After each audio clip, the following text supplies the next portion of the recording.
Okay. But we're gonna start and people will keep coming in. So hello, good evening, good morning, good afternoon, everyone. We're very happy to have you with us. And welcome to basically this is our very first event of 2025. So we're happy to have you with us. Please make sure to use the emoji reactor if you want to react on whatever we're going to talk and discuss throughout this event. But I'm really happy to see a lot of people who registered from across the region. Tell us in the chat, where are you joining from? We'd love to connect with you. Maybe you can share also your LinkedIn, connect with each other. This is going to be a super exciting and super engaging session. Before we start, let me just give you a quick intro for those who don't know Founder Institute. My name is Mohammed Santarisi. I'm the managing director for Founder Institute Middle East. FI started back in 2009 in Silicon Valley with a mission to help founders from across the globe to turn their ideas into a company, and if they already have a company, to turn that company into a global, successful, fundable, investable business. Uh, Throughout the last 15 years, we launched programs across 100 countries, 250 cities, and more than 8,000 companies were able to graduate from our programs. Today, these companies are valued at more than $35 billion. I know I'm throwing out a lot of numbers, but just to let you know on the scale of our operations across the six continents. So we're very happy to add more people to the network. Happy that you guys joined us, and of course, super happy to have with us Hani Naguib, someone who, if I want to introduce him my way, I would say that he's someone who is an advocate, he's a supporter, he's a mentor, he's someone who is really committed to elevate the entrepreneurial ecosystem, not only in Egypt, but across the region. So this is a very good chance for you to ask questions once Hani is done with his presentation. Please add these questions to the chat, prepare them from now. What happens every time is by the end of the event, people start to bombard us with questions, and our speaker does not have enough time to answer them. So just prepare your questions and add them to the chat. At the end of the event, we're gonna go through them. Now, without further ado, Hani, thank you so much for joining us. Super excited again that you're here. Yes, show us those emojis. Keep them coming. Uh, Please, if do you want to say hi, the floor is yours, and just give us a quick intro about yourself.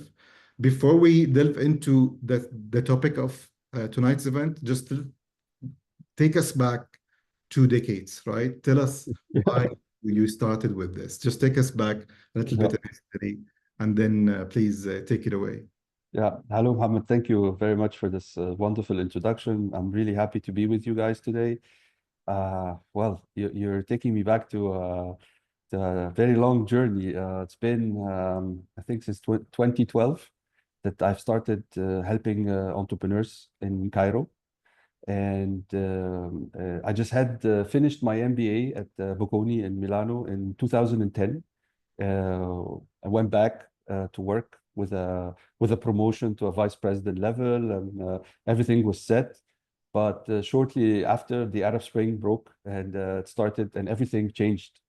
So it was quite an interesting switch, like the mindset suddenly switched from certainty to a degree, a job, career, etc., to something that completely switched. So let's move on to 2012, when I think we were sitting one day with a lot of people, and we were discussing the current affairs and what's going on and so on and so forth.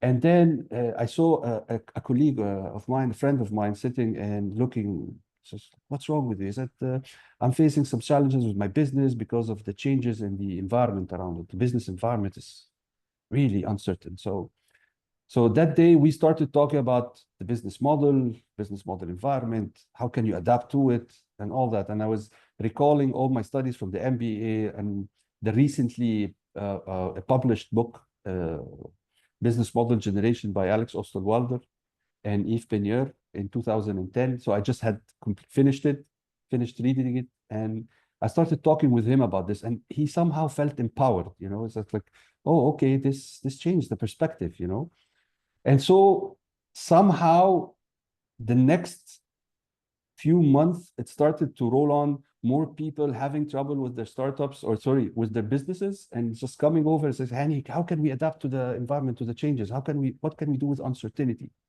And so on and so forth, until in 2014, I was working with this really, really smart entrepreneur. He had a very nice business. He was suffering from the uncertainty. And then we worked really hard on a new strategy. Then at the end of like all our conversations, like Beanie workshops and everything, he said to me, Hani, this is the first time since everything changed in 2011 that I feel empowered, and I feel that I have something to respond to. I have the mindset and the tools to respond to the things that are happening around me. And then it's sort of like a light bulb appeared, like it's like, what if I can do this for more people?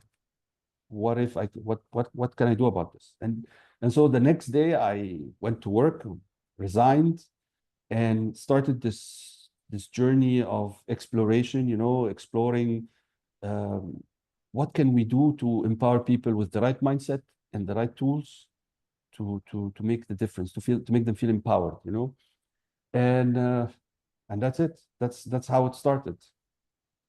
I love it. I love it. I know that you have under your belt thousands of hours of mentorship and support. So I'm sure there's a lot of stories you have to share with us tonight. Yeah, I volunteered more than 10,000 hours of mentoring sessions to entrepreneurs, not just from Egypt, but from all over. I have a website. People can go in, just press a link and communicate, with me directly. And that was actually quite an experience. It was quite a learning experience. And that's why I wrote the book, because it was my way to show the entrepreneurs, all the entrepreneurs I worked with, how much I learned from them and how much I appreciate everything, all the hard work they did. So it's kind of like giving back to them and to the next generation of entrepreneurs. It is a tough journey, honestly. But before you delve into the presentation, I have this question: Please. what is the main? I'm sure there's a lot, but what would you say the main pattern of something that can make a founder successful, or some pitfalls? I don't know. Just one of the biggest insights from these 10,000 hours that you spent with founders. Well, actually, my presentation is about that. So, but yeah, I don't want to, spoil it. But I think Just it's not entrepreneurship. Navigating the uncertain journey of entrepreneurship. It's not about winning or losing. It's about making progress despite winning or losing. I think that's the real spirit of momentum. entrepreneurship. Yeah, it's like it's not just momentum. It's like those small wins, making small wins, and eventually those small wins will accumulate together to making something huge. And learning throughout this, but how you learn and how your perception progresses and expands. And I can't wait to dive in and share with you everything I have. Yalla, let's do it. If I ask more questions, I'm sure I'm gonna spoil it for everyone. So do it. Okay, let's start.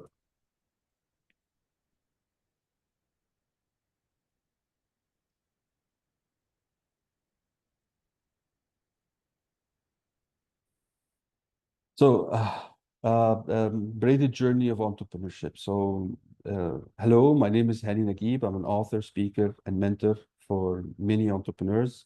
I'm also the founder of HNT Innovation Studio based in Cairo, Egypt, where I help companies and startups innovate using evidence-based progress and approach and very well-organized processes.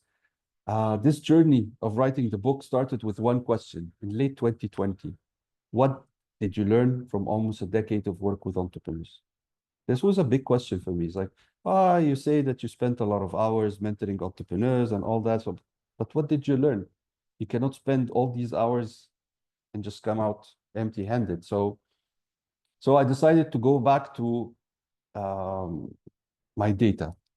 So if you go onto my website, you request your free mentoring session, you just click start your mentoring session journey here. And then you go into this Google form where I ask you some questions to prepare for the session.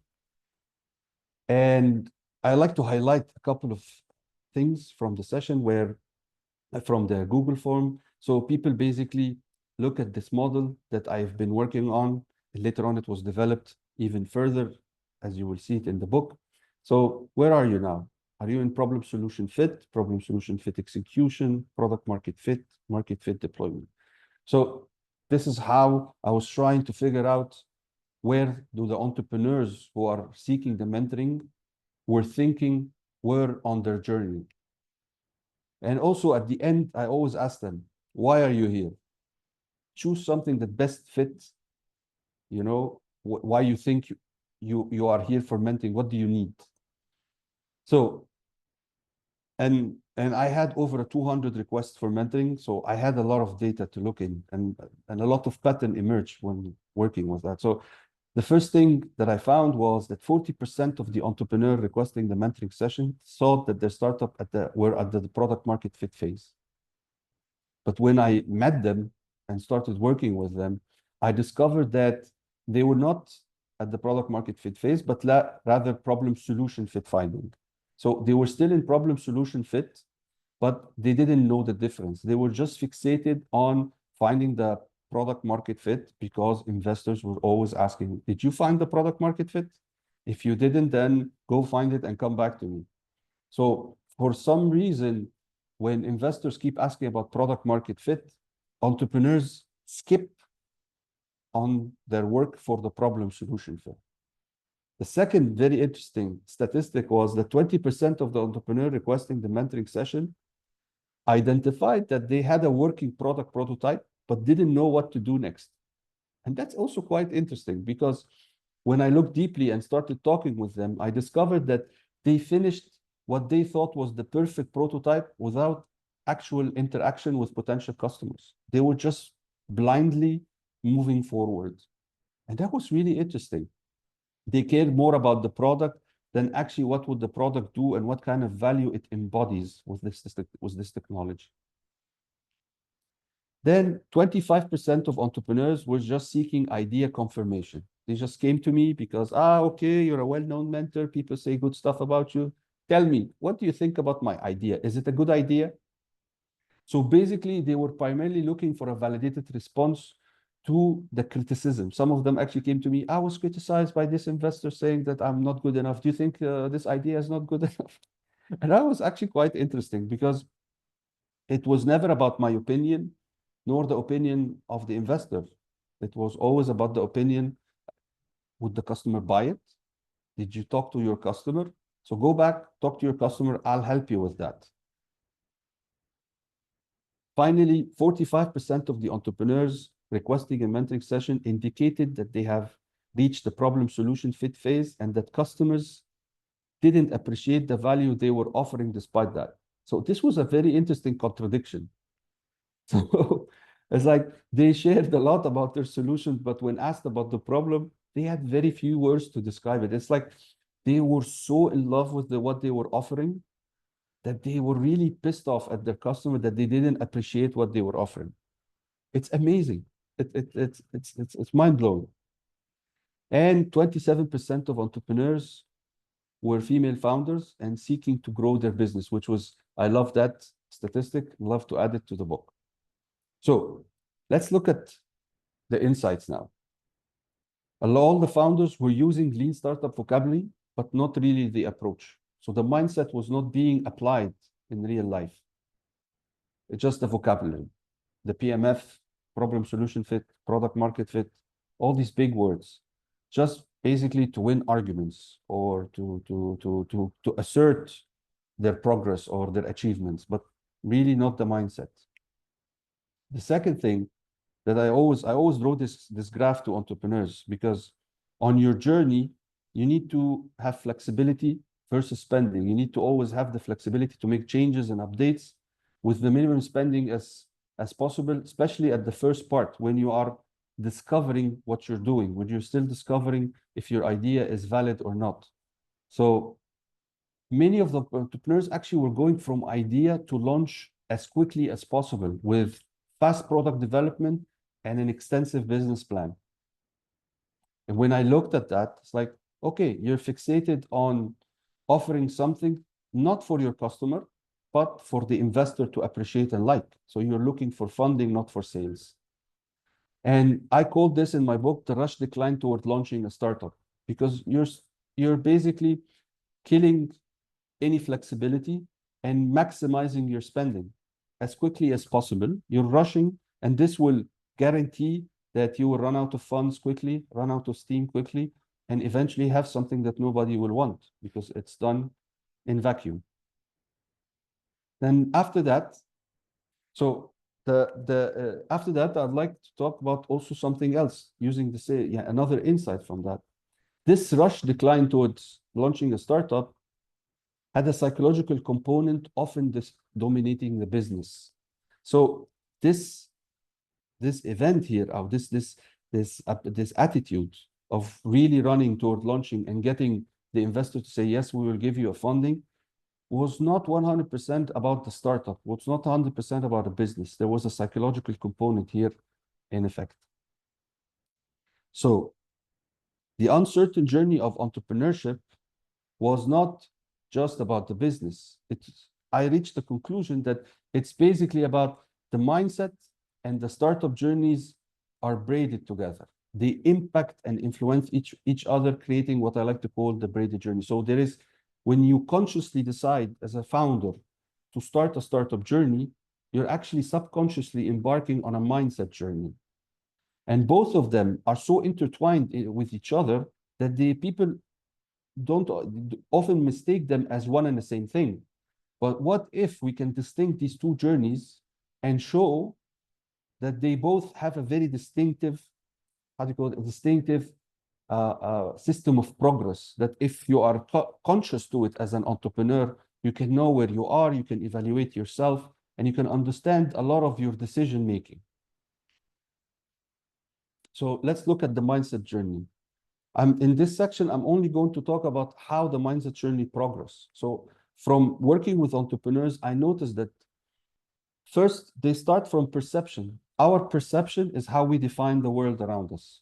And this perception creates thoughts, and these thoughts materializes into action. So from a mindset journey progress in the entrepreneurship context, I've seen that the mindset journey progress from perception to thought to action. But what about the startup journey then? I looked at the evidence-based entrepreneurship approach, and I looked at, okay, so the evidence-based approach says as follows.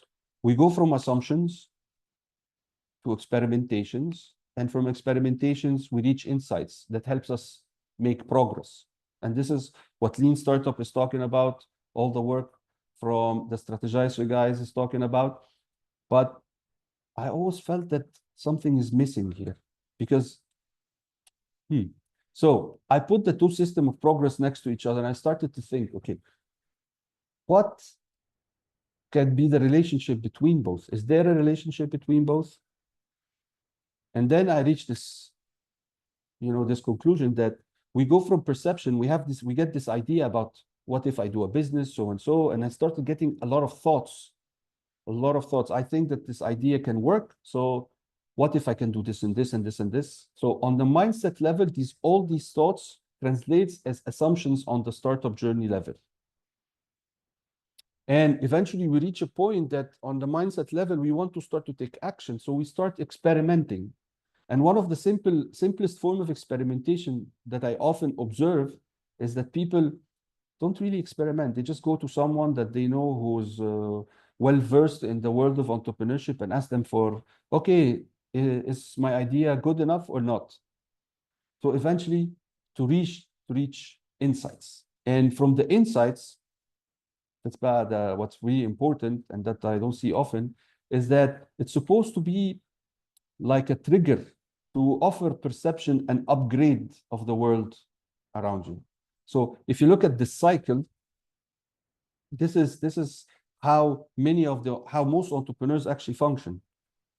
And this is what I call the braided journey. So let us take a look at a couple of examples. So I'll use an example in 2016 with two entrepreneurs. Both of them are engineers, and both of them were working in related environmental or recycling technologies. So the first one I met, he came to me once in a workshop during the break and came to me say, "Hello, Hedy, I'm an entrepreneur and I've done something really amazing." I said, "Okay, what did you do?" He said, "Okay, you see these rolls of paper that people throw away from like large printing shops, you know, the paper rolls, the core of the paper rolls." I said, "Yes." "What do you do with that?" He said, "Okay, I've invented a methodology and a system so that I can create with them lampposts." So he dips them he used a machine to dip them into liquid fiber optical, I don't know, something like fiber optics, carbon fiber, yes. And he creates the lamps. And then he adds to the lamps a LED light bulb and a solar panel. And it's very cheap to use, very, very cheap to use. And he was very proud of what he was like, "Here's what I do, buy it, please." So this was his approach, not just to selling the idea to me, but also with all the potential customers that he approached. And I said, "Okay, so what is the problem that you were facing then? Why is this not working? If this is environmentally friendly, it's recycled material, it's cheap to use, blah, blah, blah." He said, "Okay," he was selling it, I think, at 800 Egyptian pounds at the time. This was in 2016. While the lamppost, the normal lamppost that you can buy from the factories cost around 5,000 pounds.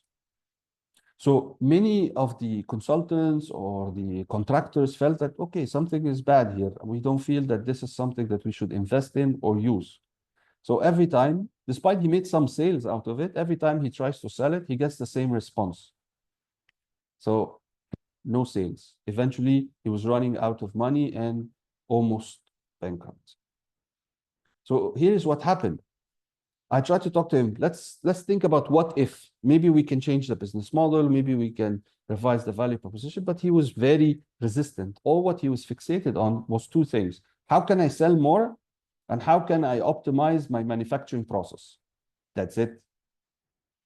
So he was fixated on, here is what I can do. Buy it now, please. Instead of, I understand my customer problem, my product and service can profitably fix it. I tried with him to change the perspective, but he was very resistant. So if we look at the model here, he went from refusing the insights. His perception was not updated by all the repeated insights that he was getting from the market. So his mindset was boxed by his opinion. And how I like to say it in Arabic is like رأيك واقف في طريق رؤيتك. And actually, I told him that, yeah, your mindset is boxed by your opinion. And here is another example, the Can Bank case. So I also met this very nice man in a boot camp with a local incubator once. And he came to me and says, "Hani, you see this? There's a lot of trash everywhere, and I'm really fed up with this.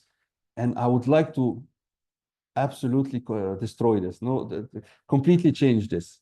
So people keep throwing garbage everywhere, and so I will create this digital can, like trash can, so that it's connected to the internet. So when it's full, it will send a signal to our team. My team will come, pick the trash. We will take what is recyclable out of it, and we will sell it."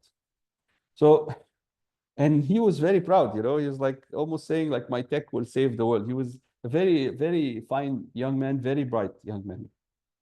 So when you had a conversation, but you have here a big assumption. You're assuming that people will actually throw the garbage inside your can. And you don't have a clear customer segment. You're just expecting that anyone passing by will just throw this in the can. So we decided, said, okay, what about if, how about we ask what if? And he was okay, let's think about it. What if? So I said, what if we target students at universities? Students at universities consume a lot of bottles and cans. So what if we focus on them and we put the cans, these trash cans inside universities, where they will actually transform this trash into a currency. So every time they put in a few bottles and a few cans, they get, and you put their mobile number, they get this spinning wheel with a lot of potential rewards, something like, for example, getting credit for your mobile phone, or a discount, a promo code, a discount code for a meal, or getting or going back home with Uber or something like that. So like another promo code. So that was very interesting. He said, oh, that's very interesting. We're starting to change the perspective here of the customers, where they will actually do the effort of collecting the trash and put it in the smart can, trash can, so that they can get something out of it. And for a student, these are maybe the most three important things on his usual day at university: eating, going home or coming to school, and using his mobile phone. So we move from my tech will save the world to my tech will make value tangible to my customers, and that will save the world.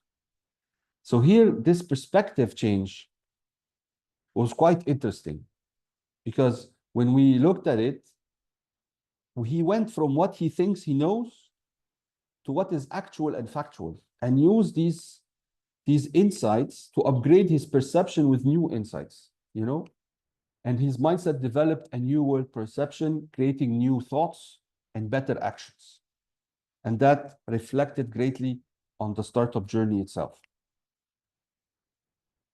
So this is an example of how the braided journey works. It's basically, you go from what you think you know to what is actual, and use that continuously to upgrade your perception. And I think the best entrepreneurs, they do that subconsciously. They don't do it consciously. They always have faith in this cycle, and they do it in an excellent way, where they test what they have in their head, their mind, their thoughts, their ideas, in the real world, in a materialized way, and accumulate knowledge and accumulate learnings to upgrade their mindsets. So the biggest challenge you will face on your journey, your uncertain journey of entrepreneurship, will happen unnoticeably on the mindset level first, only to become evident on the startup level later on.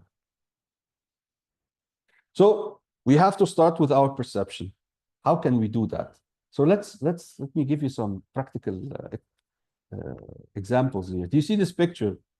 So this is a picture from real life. So I'm sorry if it's a bit pixelated, but what do you see here? Most people usually tend to focus on the motorcycle that is carrying a car and the gentleman on top of the car to balance the weight. But because this is the biggest and largest thing in the picture, we often miss that there is a cow looking from the window on the first floor from this building. So this is basically what happens in most cases. We're always fixated on the biggest thing in our perception in front of us, that we often miss all the details. So how can we practice this in real life? For example, we're all familiar with this picture. This picture has been very popular on social media. This is the first office of Jeff Bezos. Most people start fixating on this, Amazon.com, the big sign. It's like, look at this guy, he has the big sign. This is like where he's headed, the direction, the motivation, etc., etc., etc. But my first thing that I looked at was, this guy doesn't have any chairs in front of his desk. The chair is actually next to him, right next to him in front of the computer. So I can deduce here, I can come to an observation that, okay, this is a practical leader. So if you're coming in just to say something quickly, you will do it standing and you leave. Or if you're going to work together on something serious, you come sit next to me, where I will show you my screen and we will collaborate together. But is there anything else in this room that we can observe? Yes. If you look at the door, you will see a lot of paper clips. in the 90s, because maybe some people are not familiar with that, there used to be paper clips from articles that people take, especially if you have an article about you in a newspaper or a magazine, and they used to put it and keep it like as a source of pride, you know? So you can see that there's a lot of pictures on the screen. You can see a lot of pictures on the screen and over here, like for example, and a lot of paper clips articles. So this shows that this is a guy who is proud of the accomplishment and proud of his team. And of course, we have Amazon.com, which is what is his motivation, his target, his ambition, and everything else. So when you observe, try not to start with just the big thing. Okay, identify the biggest thing in your perception in front of you, but try to look also at the details surrounding it. Right? So look at the full picture. The next thing, if you look at this video, what do you see? You see a guy that saw a car coming to him and started running. Some people can deduce from that, oh, okay, this looks like maybe a thief running from a car. Something scared him and he ran. Okay, so what if we look at it from a different angle?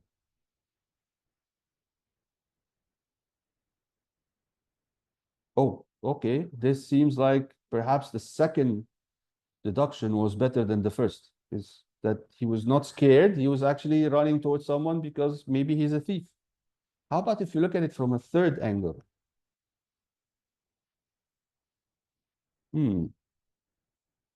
Okay, so when we started from the first angle, we said he was scared or maybe a thief. When we still looked at the second angle, he thought he's a thief, definitely a thief. But when you look from the third, he's actually a hero. So sometimes you need to look at the full picture, but from different angles. Another thing, what do you see in front of you? I would say a square. Okay, this was actually an artist display that was very interesting. That's why I always like to talk to this, use this example. It's like when you look at this from this perspective, you see a square, but when you look at from a different perspective, and you go 180 degrees from the other side, you see a circle. And that's quite interesting because this means that sometimes two people can look at the same thing, one can see a square, the other see a circle. So the idea here from an entrepreneurship perspective, it's not about convincing the person in front of you why he is wrong, not seeing it as a square or a circle, but actually the natural curiosity of trying to understand, okay, that's interesting. You see it as a square. Okay, I see it as a circle. What do you see it as a square? Please share with me your perspective. That's how you learn. And that's how you start appreciating that your journey of entrepreneurship is not just about your perception of the world, but also by trying to understand the perception of other people around you, your customer, your market, your investors, all the stakeholders, basically. That's why when you look at a video like this, this is how they see it. They see it, this is the square. But now this is the circle.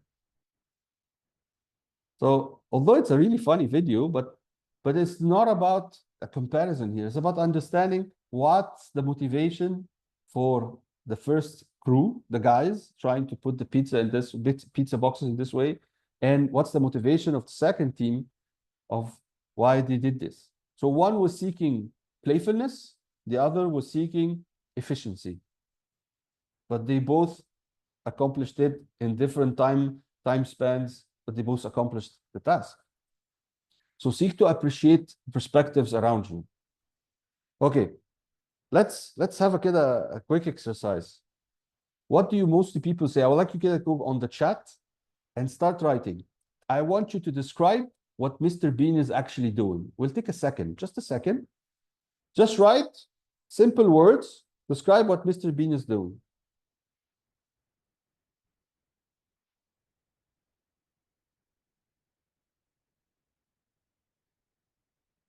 In the chat, mocking, okay.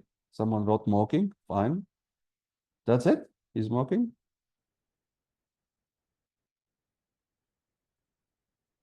Okay. Eating chicken, he's sarcastic.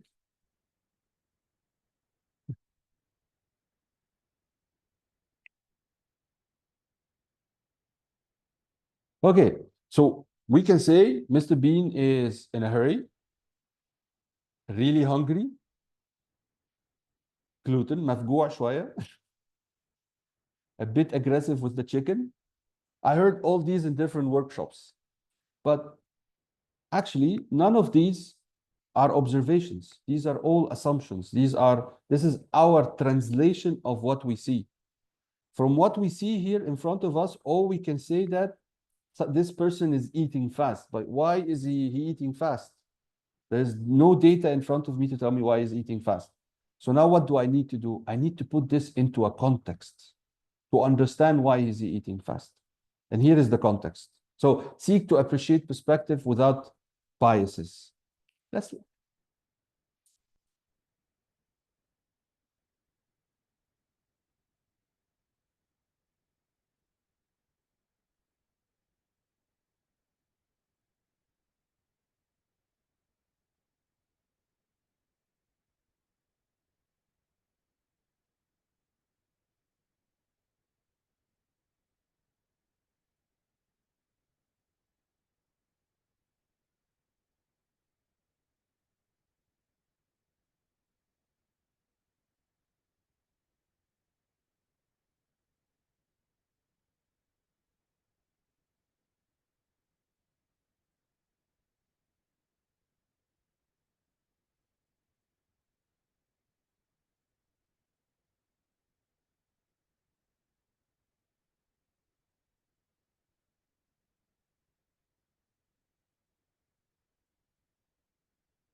so if from that video we can see, if I can use a polite word here, that he was just being competitive. So we can only reach this conclusion by understanding the context in which this observation happened.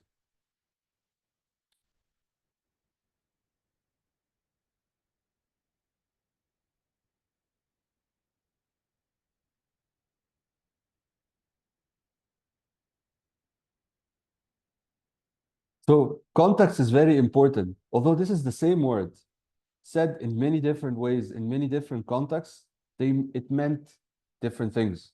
So understand the context. Context makes all the difference when it comes to entrepreneurship, especially if you're trying to understand how to create value for your customer.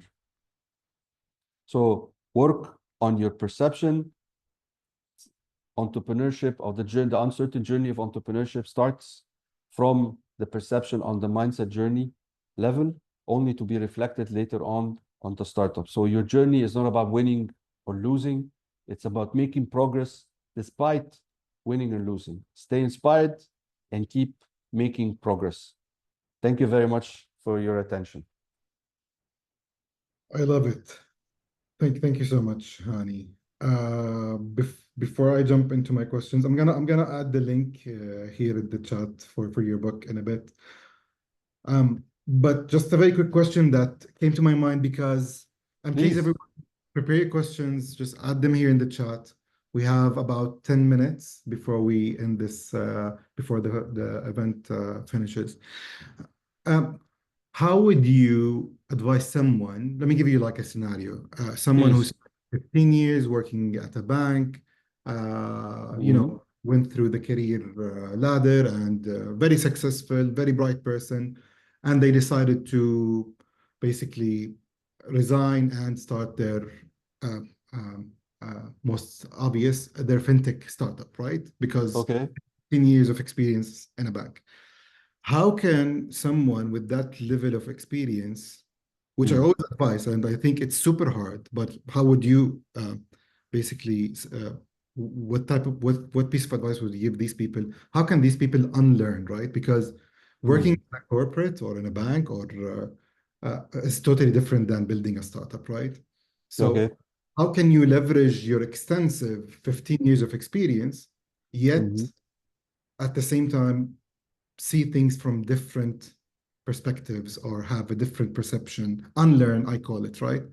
Um, because it's super hard. I mean, I think for someone who's 21 years old or 22 years old, just graduated university, decided to start with their endeavor or start like, experimenting with a startup, it makes sense. It's easy. It's easy, Okay. right? Okay. Uh, how would you, what do you think about this? Let me say. It depends always on the person itself. And so some people are willing to have a conversation, you know, they're eager to explore and understand. So it depends on the person themselves. But usually I like to spend some time with the entrepreneur, just trying to learn about his perception through his actions and thoughts. So my mentorship is not about telling you what I think you should do. It's always about giving a safe environment where the entrepreneur can establish a relationship based on trust, where they can reflect, and I can help them find the blind spots in their startup logic. So it all depends on many characteristics, many criteria, many factors. But I always focus on their motivation. Why are you starting this journey? What do you want to do? Why are you here? Why did you come to talk to me? What are you looking for? You're looking for answers. I will only help you ask better questions, because it's all about asking better questions, you know, because better questions helps you find better perspectives, and better perspectives help you make better decisions, take better actions, basically on the mindset level, and hence on the action level, you accomplish much more. So um, I think that's the most I think that's the most important part. That's the most important component here is how can you ask better questions? And this is perhaps the most important role of the mentors. Mentors should accompany entrepreneurs to help them ask better questions, to be there for them when when they need when they need support. Because sometimes entrepreneurs or people decide, okay, I'm going to do my own venture. I'm done with my corporate life, my core. And this is maybe the first challenge, that they have a very structured, clear-cut life into something that is completely uncertain, that has all the ups and downs, the waves and everything. So that's perhaps the first challenge that they face, is how to adapt to this new lifestyle. And some of them become very rigid, so they fixate when they meet uncertainty. They fixate on what they are sure of, what they are 100% sure of. And they just move on and continue implementation just to feel safe about the journey, about their decision and everything. This type of entrepreneurs, it's very hard to mentor, because they haven't reached the, how do you call it, the epiphany that something is missing, that perhaps they need to make a difference. They need to change their approach. They need to update their perception with different thoughts and ideas. So usually when I meet this type of entrepreneurs, I make sure that I am available, how do you say it, in their orbit around them, so that whenever they reach the point where okay, I'm stuck, I need help, then they find someone to actually communicate with and start working on their mindset, you know, like, okay, these are the blind spots that you're facing right now. Perhaps we can work on doing so and so and so. So it's always about asking better questions and helping entrepreneurs ask better questions and understand. Because as many of you know, if you are a founder, then you're definitely in a journey of uh, you know, the scene from Rocky Balboa when he was like looking in the mirror and fighting. It's like you're fighting the guy in the mirror. That's actually something like that embodies the journey itself. So that's how I see it. Yeah, I think asking better questions. is the answer, because you see from a different lens, basically. You start seeing from a different lens, and based on that, you make your own decisions. Mm-hmm. But in general, I see founders who have a lot of experience in their corporate life getting stuck more, versus if we want to compare them to those without an experience. Because those basically who does not have this type of experience are willing to experiment, are willing to ask different questions. There is no ego involved, maybe. There is no learnings that are very valuable. Mm-hmm. There are no learnings that are involved. So they are able to maybe ask. It is a challenge. يعني Yeah, it is a challenge because somehow the what you know becomes the limitation, yeah. your limitation. So this is actually a dangerous place to be, because if your experience become your limits, I see this also in innovation, you know, in the corporate world as well. It's like we've always done it this way and it's working fine. Or people will always buy insurance. People will always need insurance, you know. So I see it everywhere. It's like we as human beings like to be certain about things. It's and that's why really good entrepreneurs, they are somehow sure of what they know, but they are also very curious. They have a lot of questions. Or why is this happening? Why can't I do it in a different way? That's how it usually starts, you know. Like if you look at many examples, like, okay, why can't I do it in a different way? So I think, yeah, I think it's that the role of mentorship here is not about giving advice how to run meetings in an efficient way, or how to maybe, okay, you can have advisors this way, you can have industry experts, but you can have consultants. But mentoring, I think it's a journey of where mindsets meet and try to motivate each other to think louder, think better, feel comfortable showing that you don't know. Because I think that's the most critical part. Nobody likes to display publicly that he doesn't know or she doesn't know. That, oh, okay, I'm vulnerable here. And that's why maybe, because I see this often in Cairo, I don't know about Middle East, about your region, but I see this quite often, is that I find investors becoming mentors to their startups founders. That's very difficult. Of course, investors are amazing source of knowledge when it comes to implementation of the company, how to deal with numbers, etc., going for a next round of funding. But when showing their vulnerability, I don't think that the mentor would be very happy that you're showing him that you're burning out, for example, or that you're stuck with something, if he had invested in you a couple of millions. There is a conflict. I totally agree. There's a conflict. Yes, I love it. We have a question here from May. How can an please. entrepreneur stay self-motivated in all the challenges faced throughout the journey? It's a roller coaster, right? So how can you stay, I'm gonna do it? Yeah. Well, I've discovered that also working from a lot of entrepreneurs, the mindset is your support system. Your mindset is your support system. The support, finding a support system outside of you, of course, you are responsible to find inspiration, to find passion, to reignite your passion. These are things that you do, like you do maintenance for your car. Your car needs to change the oil, make sure the tires are good, and all that. So you always need to find sources of inspiration, things that inspire you, things that motivate you, other than just the startup. You can, I've seen entrepreneurs that actually felt guilty that they were sleeping. So they only slept like 3-4 hours a day. I've seen entrepreneurs who were sick. They had the money to go do a critical operation, but they refused to, because they said, okay, my startup comes first. So I've seen extreme cases, and I talk about them openly in the in my book.